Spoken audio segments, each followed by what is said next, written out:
And he shall confirm the covenant with many for 1 week. And in the midst of the week he shall cause the sacrifice and the oblation to cease. And for the overspreading of abominations he shall make it desolate, even until the consummation that determined shall be poured upon the desolate. As you saw, is that this matches 11:31 and 12:11 in the same, that the daily sacrifice will be stopped, and then you have the abomination being set up. But a really important key to this verse is that there are chronological indicators within it. So the question is, what is a week? Anyone want to take a guess? Other than Matt or Paul? Zach, what's a week? You don't get to ask for answers. So 7 days would be the thing that would come to most people's mind. But in this context, it is talking about 7 years.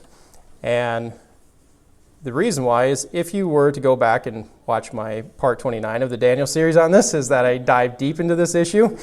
And it is composed of 490 years, the 70 weeks. The Hebrew word here, Shabuah, occurs in both Daniel 9 and 10. What both of these show is that a week is actually talking about a unit of 7 in the same manner of how we use the word dozen. So if I said you had a dozen eggs, you would think how many? You have 12 eggs. If I say you have a dozen donuts, you would think 12 donuts. It's talking about a unit of 12, not about a specific thing.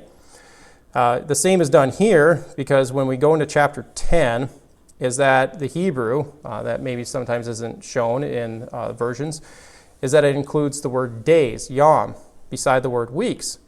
So what we really have here is 3 weeks, or 3 units of 7 days in 10, 2, and 3. So it's a total of 21 days that Daniel was fasting and praying.